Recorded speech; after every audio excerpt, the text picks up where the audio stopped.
Email et burn-out. Comment l'email peut-il conduire au burn-out? Bonjour et bienvenue sur cet apport numéro 2 de la chaîne Email Zen. Nous allons voir dans cette vidéo comment, sur le plan organisationnel, au quotidien, l'usage de l'email crée un enchaînement qui peut conduire effectivement au burn-out.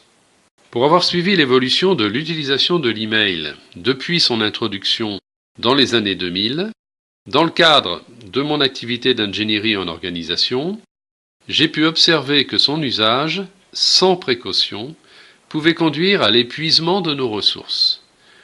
Vous allez découvrir à quel point c'est indécelable, mais aussi imparable. Enfin, je termine cette introduction en disant qu'il ne s'agit pas bien sûr d'inquiéter ni de dénigrer quoi que ce soit, mais d'apporter le témoignage de constats effectués régulièrement pour permettre à chacun de bien comprendre et savoir comment réagir. Alors quand on parle de l'email, on pense volume, surcharge et parfois débordement. En fait, c'est une vue partielle et le problème, c'est qu'elle nous fait faire fausse route et ne nous permet pas d'aller vers une solution. C'est pourquoi il est préférable de regarder, comme nous allons le faire, comment techniquement, sur le plan organisationnel, tout ceci s'enchaîne et se vit au quotidien. L'email en tant qu'outil de messagerie est un vecteur performant d'information. Depuis que nous l'utilisons, nos volumes d'informations à traiter ont considérablement augmenté. Nous sommes mobilisés pour faire face à cet afflux. Cela se traduit par des perturbations au quotidien de notre mode de fonctionnement, ce qui est normal.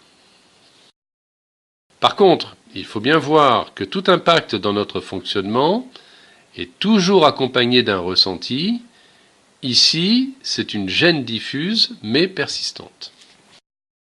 Ceci, c'est la première phase d'une situation qui va évoluer en 3 étapes. L'étape suivante apparaît le jour où cette évolution très progressive de perturbation va atteindre un niveau provoquant une alerte de dysfonctionnement.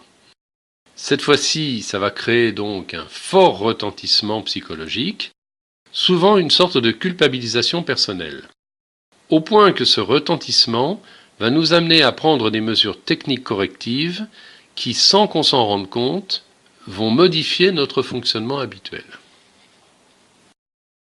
C'est l'entrée dans la 3e phase du processus. La dégradation générale va s'accélérer et se mettre à évoluer dans un va-et-vient de détérioration entre état physique et état psychologique, entre notre fonctionnement et notre morale. Chaque élément intervenant en réaction sur le précédent, dans une série d'allers et retours, et au final, cette accumulation de dégradation va aboutir à la disparition de nos ressources de fonctionnement, donc physiques, mais aussi psychologiques, disparition donc de nos moyens d'action, mais aussi de nos envies de faire. On est dans l'épuisement total.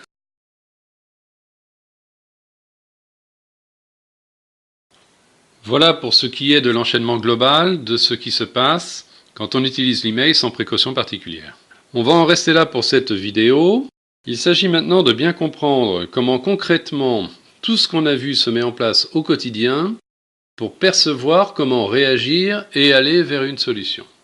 C'est ce que va nous apporter la dernière partie de cette vidéo, dont vous trouverez le lien dans les commentaires de celle-ci. Donc rendez-vous dans cette 2e partie.